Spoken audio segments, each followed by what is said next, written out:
Hello friends, आज अनुपमा में दिखाते हैं कि सुबह उठने पर अनुपमा के दिमाग में वही सब बातें चल रही होती हैं जो रात में अनुज और अनुपमा के बीच में हुई होती हैं।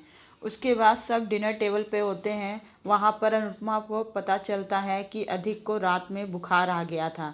इस पे अभी डिस्कशन हो ही रहा होता है कि बरखा जो है वो काफ़ी नाराज़ होती है और कहती है पाखी एक बदतमीज़ और बिगड़ी हुई लड़की है। वो कब क्या करेगी किसी को नहीं पता है। अब उसे डर लगने लगा है अधिक के लिए, क्योंकि पाखी कुछ भी कर सकती है। अधिक बरखा को समझाता है कि वो ऐसा न बोले और वो जो है वो पाखी को हैंडल कर लेगा, पर बरखा नहीं मानती है। वहीं पर डिम्पी भी होती है, वो अधिक को नाश्ता सर्व कर रही होती है।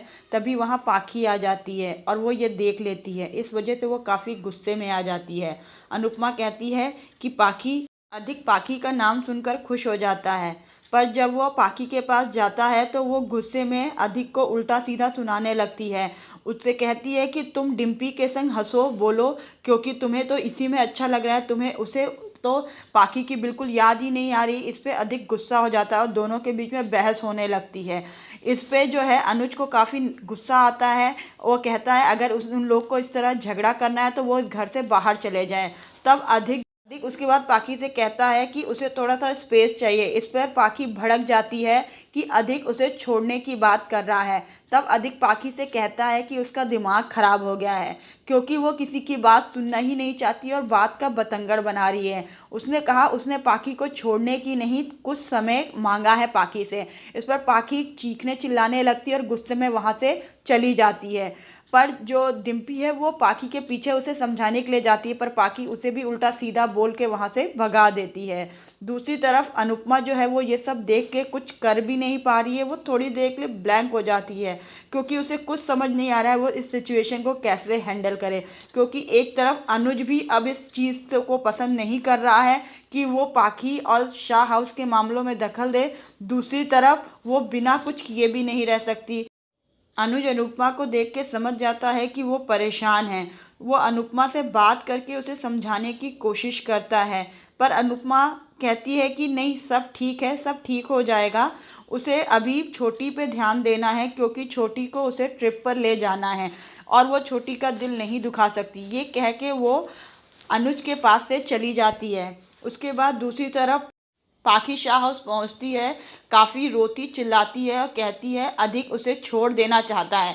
वो कह रहा है कि उसे उसे स्पेस चाहिए। इस पे समर कहता है कि स्पेस का मतलब वो भी जानती है क्या होता है। वो उससे थोड़ा सा समय मांग रहा है, क्योंकि उसके लिए भी ये सिचुएशन काफ़ी डिफ़िकल्ट है। इस पर पाखी समर पर ही चिल्लाने लगती है कि वो सब जानती है कि वो क्या कह रहा है, इसीलिए वो उसकी बातों में दखल ना दे। वो काफ़ी रोती है, चिल्लाती है और तमाशा करती है और फिर वहाँ से चली जाती है। इस पे सब घर वाले कहते हैं कि पता नहीं इसके क्या हो गया है और आगे रिश्ते का क्या होगा। यहाँ वनराज को एक मौका मिल गया है ये कहने का कि अनुज और अनुपमा जो है वो चाहते हैं कि पाखी का रिश्ता जो है वो टूट जाए और अधिक से वो दूर हो जाए। पाखी को तो एक बहाना चाहिए तमाशा करने का, और वनराज को अनुपमा और अनुज को दोष लगाने का, क्योंकि इन दोनों के हिसाब से ये दोनों ही इन दोनों की लाइफ के सबसे बड़े दुश्मन हैं।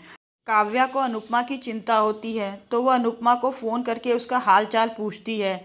वहाँ से वो अनुपमा की आवाज़ सुन के समझ जाती है कि कोई ना कोई परेशानी है। वो पूछती है कहीं इस वजह से उसके और अनुज के बीच में कोई परेशानी तो नहीं हो गई है, पर अनुपमा चुप होती है। इस बात से उसे ये कंफर्म हो जाता है कि कुछ ना कुछ तो हुआ है।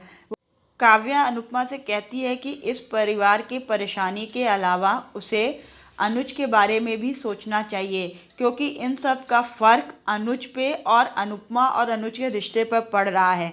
ये बात अनुपमा को सही लगती है। इसके बाद वनराज जो है वो काव्या के पास आता है और कहता है कि उसने पाखी को जाकर देखा। तो काव्या कहती है उसे ऐसा क्यों लगता है कि उसे ही उसकी चिंता है और काव्या को नहीं। काव्या जो है वो पाखी को देख कर आई है, वो बिल्कुल ठीक है। फिर वो वहाँ से चली जाती है। वनराज कहीं ना कहीं पाखी को लेकर थोड़ा परेशान है। देखते हैं आगे क्या होता है। Thank you friends.